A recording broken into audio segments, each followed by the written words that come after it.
Level 1, the natural fix. You're 24, second job out of college.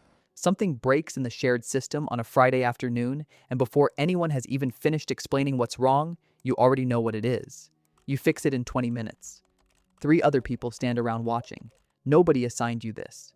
You just noticed the problem before anyone else did. And noticing first has always felt to you like a quiet form of proof. Proof that you matter in a room, proof that you are not interchangeable with whoever else they could have hired instead. You don't notice that this feeling, this specific warmth of being the one who understood, is not ambition.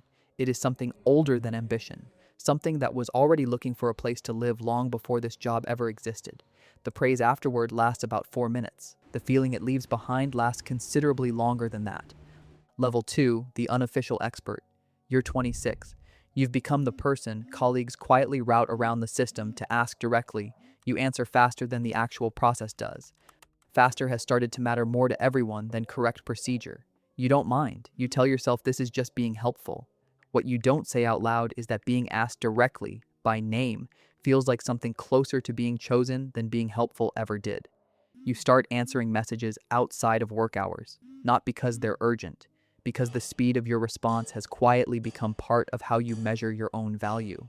And value, for you, has always needed to be proven again, slightly sooner than you expected, slightly more consistently than last time. You don't examine why this is. Examining it would require sitting still with a question that doesn't have a comfortable answer, and you have become, over time, genuinely excellent at not sitting still. Level 3, the vacation you almost take. You're 28. You book a real vacation for the first time in 3 years. Flights, a place to stay, an actual plan. Before you leave, someone asks who's going to cover things while you're gone. Half joking, half serious. You laugh along. Then you spend 2 full evenings writing a document explaining how to do your job in your absence. A document so detailed it would have been easier, honestly, to just stay. You go on the trip. You check your phone 40 times a day. Nobody actually needs you the entire week. You don't know whether to feel relieved by that or quietly hurt by it. The fact that you can't tell which is the first real warning sign you don't recognize yet. Level 4, the promotion built on dependency. You're 30. The promotion comes specifically because the team cannot function without you stepping in constantly. Nobody in leadership asks whether this is healthy. They ask whether you can keep doing exactly what you're already doing, only with a larger title attached to it. You say yes immediately, almost before the sentence finishes. Saying no has never once occurred to you as an option worth seriously considering. The raise feels like recognition. It is actually closer to a lease. On your time, on your attention, on every future evening you haven't lived yet. You sign it without reading the terms. You always do. Level 5, the family version of the same thing. You're 32. It isn't only work anymore. You've become the one your parents call first when something goes wrong, the one your sibling texts before anyone else, the one who quietly absorbs every logistical crisis in the family without ever being formally asked to take on that specific role. You didn't apply for this position. You just kept answering every single time until answering became the unspoken expectation rather than a choice you were actively making. Being needed this completely by the people who raised you feels, on the good days, like love finally proven beyond any doubt. On the harder days, it feels disturbingly close to something else, something you don't yet have an honest name for. Level 6, the illness you work through. You're 33. You get genuinely sick, fever, the kind of sick where standing upright takes real effort. You still take the call.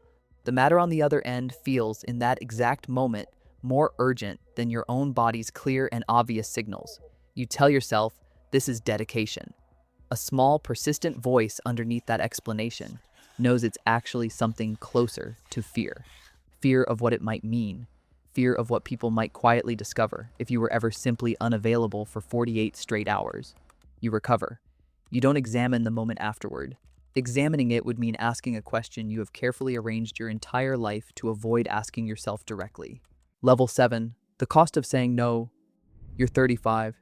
You try, for what feels like the first time in years, to say no to something reasonable, a deadline, a request, a favor that isn't technically your job to fulfill. The discomfort that follows isn't really about the task itself. It's about the unfamiliar silence that follows refusing. A silence where you keep waiting, almost flinching, for someone to be disappointed in you. for the careful structure you've spent over a decade building to visibly crack from this one small refusal. Nothing actually collapses. The world continues exactly as it did before. You find this fact somehow more unsettling than reassuring, because if nothing collapsed, what exactly has all of this indispensability been protecting you from in the first place? Level 8, the replacement nobody mentions. You're 37. The company quietly hires someone new, ostensibly to help share your workload. Within 4 months, that person has absorbed nearly half of what you used to consider entirely yours. Nothing falls apart in your absence on the days you're not there. The system adjusts, calmly, the way water finds a slightly different path around a single removed stone. Without ceremony, without announcement, you smile in the team meeting where this gets casually mentioned. Inside, something you've never had to name before quietly drops. The specific feeling of discovering, all at once, that you were never actually as irreplaceable as the feeling had so thoroughly convinced you that you were. Level 9, the question in the empty office. You're 39, late on a Tuesday, alone in an office that has emptied out around you over the past 2 hours. You finally sit with the question you've spent 15 years carefully arranging your entire life around avoiding. If you disappeared tonight, quietly, permanently, how long would it actually take for anyone to genuinely struggle? Not to notice, not to feel it. To genuinely struggle, in the functional sense, in the way they struggled before you quietly made yourself indispensable to their ability to function. You already suspect the honest answer is shorter than you'd like it to be, and that the suspicion itself is precisely why you built all of this in the first place. Not from love of being helpful, not from simple discipline, but from a much older fear that without being indispensable to somebody, you might not be worth very much of anything to anyone at all. The fear was never really about being replaced. It was always about being optional. Somewhere tonight, a 24-year-old stays 20 extra minutes after their shift to fix something nobody asked them to fix. Something small, something that could have easily waited until Monday morning. Nobody notices the gesture especially. They notice anyway, internally, privately, the quiet warmth of having been useful, of having mattered in a room for those 20 unremarkable minutes. They go home and don't think about it again? Not really. But they will answer the next message a little faster than they need to. And the one after that faster still. The mechanism has already started, patient, invisible. The same way it always quietly starts, in an empty office on an ordinary evening, with absolutely no one watching it begin.